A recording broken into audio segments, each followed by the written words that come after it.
ये है $1000 कैश में। और अगर आपको अचानक से इतने सारे पैसे मिल जाएं, तो बिना किसी रोक टोक के आप इन्हें कहाँ खर्च करोगे? उन्हें डिस्प्ले पर लगाया जाता है ताकि हम चुन सके कि हमें कौन से कपड़ों की जरूरत है।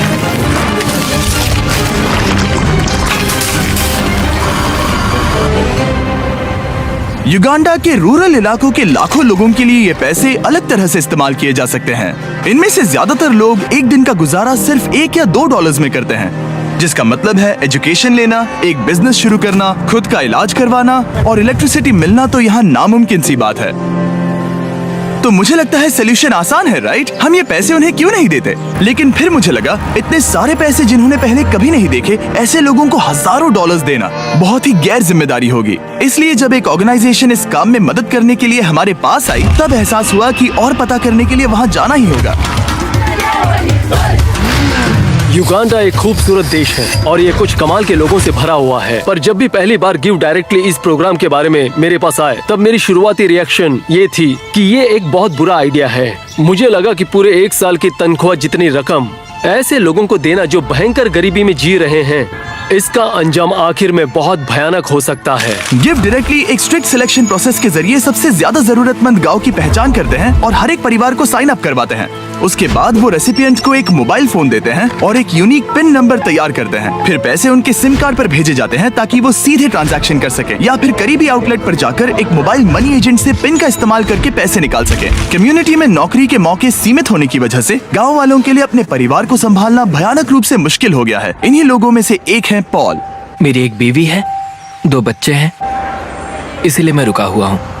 मेरा परिवार दिन में सिर्फ एक बार खाना खाता है। हम बस एक बार खाते हैं, रात के समय। हमारे सामने ये चुनौतियां हैं। अगर पॉल के पास और पैसे होते तो वो उन्हें सिर्फ यहाँ एक बिजनेस शुरू करने में नहीं लगाता, बल्कि ये भी पक्का करता कि उसे और उसके बच्चों को अच्छी एजुकेशन भी मिल सके। मेरा लक्ष्य है कि मुझे सीनियर 4 क्लास का सर्टिफिकेट मिले। शायद तब मेरी जिंदगी और बेहतर हो जाए। वो करने के बाद भयंकर गरीबी में जीने वाले लोग काफी सीमित होते हैं। दिन का ज्यादातर वक्त वो घर का काम करते हैं और गरीबी के जिस उलझे हुए जाल में वो फंसे हुए, उससे खुद को आजाद नहीं कर पाते। 1 साल पहले टियान और लोकुरे की भी यही हालत थी। बच्चों ने स्कूल आधे में छोड़ दिया था और आस पड़ोस में काम पाना उनके लिए बहुत ही मुश्किल था। लेकिन एक बार गिव डायरेक्टली से डोनेशन मिलने के बाद उनकी जिंदगियां पूरी तरह से बदल गई। उन्होंने उन पैसों से वहां एक जमीन खरीदी और अब उन्होंने खुद की फसल उगाना भी शुरू कर दिया है।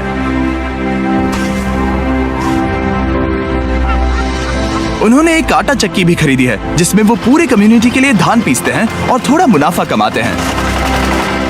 अब वो उसी मुनाफे से अपने घर में एक दुकान खोलने जा रहे हैं। और उसके साथ ही अब लोकुरे ने गांव में एक फ्यूलिंग स्टेशन भी शुरू कर दिया है। ये प्रोग्राम उस बात की जिंदा मिसाल है, क्योंकि ये एक ऐसी इकोनॉमी को बढ़ावा देता है जो बिजनेसेस बनाने में मदद करती है। पर अभी सीधे पैसे देने के आइडिया के बारे में मुझे थोड़ा डर लग रहा है। इसीलिए हम ये समझने की कोशिश कर रहे हैं कि क्या हमें किसी और तरह से मदद करने से फायदा होगा। इसलिए हम मिले सिल्वेस्टो से, जो है एक local give directly field officer. मैं इसी समुदाय से हूँ, कारामोजा में काम करता हूँ। मैं यहीं पैदा हुआ और पला बड़ा हूँ। तो अब मेरी कहानी बताता हूँ। जब मैं बड़ा हो रहा था तब मैं स्कूल में था। ये तब हुआ जब मैं सेकेंडरी स्कूल में था। आगे की पढ़ाई के लिए मेरे माता पिता पैसे नहीं जुटा पा रहे थे, तो मेरी पढ़ाई के लिए उन्हें हमारा घर बेचना पड़ा। और वो मेरे लिए मेरे सपने को बेचने जैसा था। ये मेरी यादों को बेचने जैसा था। गरीबी की बात करें तो सबसे मुश्किल गरीबी सपनों की गरीबी होती है। गिव डायरेक्टली के साथ जुड़ने के बाद एहसास हुआ कि ये उन चैरिटीज से काफी अलग है जिनके साथ मैंने पहले काम किया था। गिव डायरेक्टली हमें पैसे देते हैं और जब किसी समुदाय में पैसे जाते हैं तब उनके बिजनेस को बढ़ावा मिलता है। इन पैसों से वो अपनी जरूरतें पूरी करने में सक्षम हो जाते हैं। लोग यहाँ गरीबी की चपेट में हैं, इसलिए नहीं कि वो कोशिश नहीं करते या फिर वो काबिल नहीं है। वो इसलिए गरीबी में फंसे हुए हैं क्योंकि यहाँ मौके कम हैं। इन्हीं लोगों में से एक हैं जोसेफ, इस गांव के मुखिया। कुछ लोगों की जमीन है पर वो बहुत दूर है, इसीलिए हमें कुछ पैसों का इंतजाम करके कहीं और जाकर जमीन खरीदने की जरूरत है। हम घास से घरों को बनाते हैं जिसे दीमक बहुत तेजी से खा भी सकते हैं और वो घर ज्यादा दिन टिक नहीं पाते। और अगले साल फिर से वही चीज, घरों को तोड़ो, फिर से बनाओ या फिर उन्हें ठीक करते जाओ। पर घर उन कई समस्याओं में से एक है जिसका ये गांव सामना करते हैं। भूखमरी, गरीबी और एजुकेशन की कमी गंभीर रूप से इस पूरे कम्युनिटी को पीछे ढकेल रही है। गांव को संभालने के अलावा भी जोसेफ पर एक और बोझ है। जोसेफ को कुछ सीरियस हेल्थ कॉम्प्लिकेशंस भी हैं।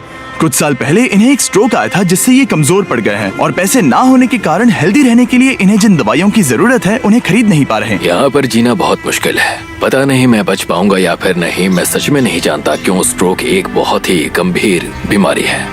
क्या पता, मैं नहीं जानता। यहाँ पर सबकी अपनी अपनी अलग जरूरतें हैं और हम ये समझ गए हैं कि एक बेहतर भविष्य की ओर जाने के लिए इन लोगों की मदद करने का एक ही रास्ता है और वो है अपने परिवार के लिए सही फैसला लेने के लिए काबिल बनाना। इसीलिए हमने गिव डायरेक्टली की मदद करके इस गांव के 300 परिवारों को पैसे डोनेट करने का फैसला किया और आसपास के इलाकों को भी जो इन्हें भविष्य बनाने में मदद करेंगे। और क्योंकि गिव इस तरह की और वीडियो देखने के लिए हमारा चैनल सब्सक्राइब करें। लग सकता है, इसलिए डैन और डैरेन गांव एक्सप्लोर करने निकल पड़े जहां वो 2 छुरी तेज करने वालों से मिले। क्या लगता है उनसे अच्छा कर पाएंगे? मैं जानता हूँ मैं कर सकता हूँ। चलो डैरेन, तुम कर सकते हो। देखो इसे ऐसे ऐसे और फिर ऐसे कर ऐसे।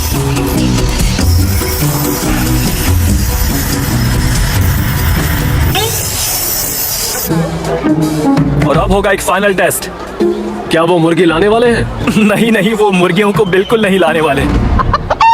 यहाँ पर भीड़ इकट्ठा हो गई है। हम देखने वाले हैं कि किसने सबसे अच्छी धार लगाई है। अगर वीडियो को पीछे करोगे तो देख पाओगे कि चाकू को धार लगाते वक्त कोई तो डैरेन की मदद कर रहा था और मैंने अकेले ही पूरी मेहनत की है। पहले एक प्रोफेशनल करके दिखाएंगे। हाँ ठीक है। और अब डैन और डैरेन की बारी थी। मैं हूँ चैंपियन।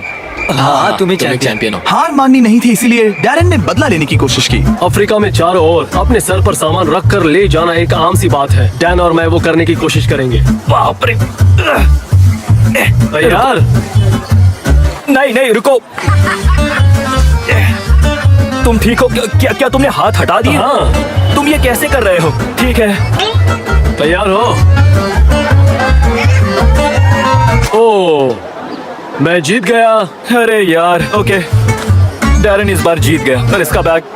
तुम ये कैसे कर रहे हो?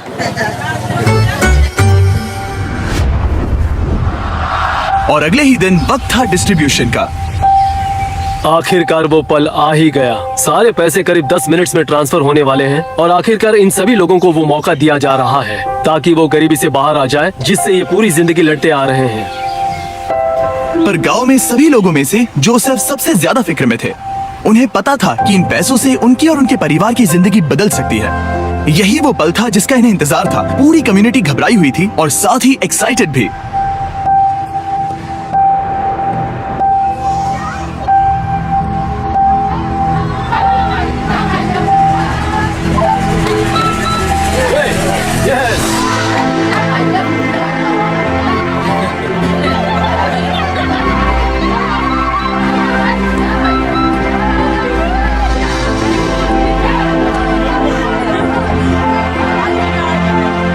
ये वाकई में कई जिंदगियों के लिए बदलाव लाने वाला पल था। ये मौका सिर्फ इन लोगों को ही नहीं मिला बल्कि इनके बच्चों को और उनकी आने वाली पीढ़ियों को भी मिला है। गिव डायरेक्टली के साथ मिलकर हम इस गांव के हजारों लोगों की जिंदगियां बदलने में कामयाब हो पाए।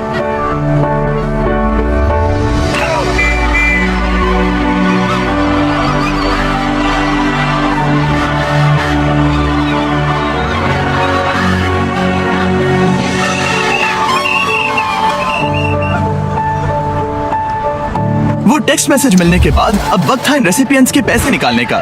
पिछले कुछ सैकड़ों सालों से इन लोगों को मौका ही नहीं मिल पाया था, लेकिन अब आगे जाकर उन्हें वो मौका मिलेगा। इतिहास की वो पूरी श्रृंखला टूट चुकी है और अब वो अपने लिए ही नहीं बल्कि आने वाली सभी पीढ़ियों के लिए भी एक मजबूत भविष्य उभार सकते हैं। और कुछ लोगों ने उन पैसों को सही जगह इस्तेमाल करना शुरू भी कर दिया, जैसे कि रूथ इस बात की शक्तिशाली मिसाल है कि ये पैसे क्या साबित करने की क्षमता रखते हैं। गिव डायरेक्ट से पैसे मिलने से पहले मैं मेरे बच्चों को सहारा नहीं दे पा रही थी। मैं उनके लिए दवाइयाँ भी नहीं ले सकती थी। मैं बस एक हाउसवाइफ थी, इसलिए जिंदगी बहुत मुश्किल थी।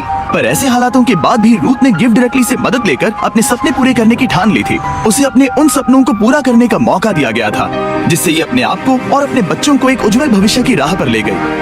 अब वो अपने अंदर के बिजनेस की स्किल्स के जरिए खुद में सुधार लाने के काबिल बन चुकी है, जिससे बाद में उसके समुदाय में भी सुधार आएगा। अब मैं मेरे परिवार की जरूरतें पूरी कर सकती हूँ और फिलहाल जिंदगी बहुत आसान है। अब ये पहले जैसे बिल्कुल भी नहीं है। पर रूथ ऐसी अकेली नहीं है जिसने अपने पैसों से कुछ कमाल का शुरू किया है। मिलिए आयु माँ से। इन्होंने अपनी पूरी जिंदगी एजुकेशन में लगा दी है। सालों कड़ी मेहनत करके एक एक पैसा जोड़ने के बाद इन्होंने जमीन खरीदने के लिए पैसे इकट्ठा कर लिए और गिफ्ट डायरेक्टली से मिले पेमेंट की मदद से ये यहाँ बना पाई कुछ क्लासरूम्स, टॉयलेट्स और यहाँ तक कि इन्होंने 7 टीचर्स भी रख लिए और आज इस स्कूल में 200 से भी ज्यादा बच्चे पढ़ रहे हैं। उन पैसों से इस कम्युनिटी में एक बहुत जरूरी फार्मेसी भी बनाई गई, हजारों स्टूडेंट्स की स्कूल फीस और यूनिफॉर्म्स के लिए मदद भी की गई, यहाँ तक कि सैकड़ों परिवारों के लिए घर भी बनाए गए। और ये पैसे कैसे खर्च किए गए उसके बस ये कुछ ही एग्जाम्पल्स हैं। जब भी इन लोगों को छोटे से छोटा मौका दिया गया, इन्होंने उसे ले लिया और वो तुरंत ही काम पर लग गए, ये जानकर कि अभी उनके पास एक ऐसा मौका है जो उन्हें पहले कभी नहीं मिला था। और ये मेरी पूरी जिंदगी के सबसे इंस्पायरिंग और मोटिवेटिंग बातों में से एक भी हो सकता है। ट्रिप को पूरा करने के लिए डैरेन और स्कूल देखने चला गया, जो कि गिफ्ट डायरेक्टली की मदद से अपने स्टूडेंट्स की संख्या को 650 से लेकर पूरे 980 तक ला पाया, वो भी एक हफ्ते में, क्योंकि अब उनके पेरेंट्स फीस भी दे सकते हैं और यूनिफॉर्म्स भी खरीद सकते हैं।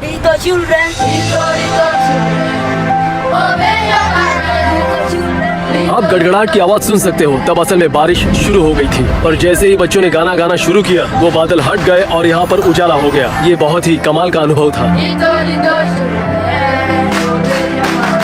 गिव डायरेक्टली ने साबित कर दिया कि हमारा शुरुआती शक बेबुनियाद था और ऐसे कई नए आइडियाज हैं जिनके बारे में सोचकर हम एक साथ एक उज्जवल भविष्य की रचना कर सकते हैं। पर और काम बचा है, इसीलिए हम गिफ्ट डायरेक्टली के साथ मिलकर और एक गांव को पैसे देने वाले हैं जो बस 1 मील दूर है। अगर मदद करनी है तो डोनेट बटन दबाइए या giveDirectly.org/beast पर जाइए ताकि हम और युगांडन्स की मदद कर सके। सब्सक्राइब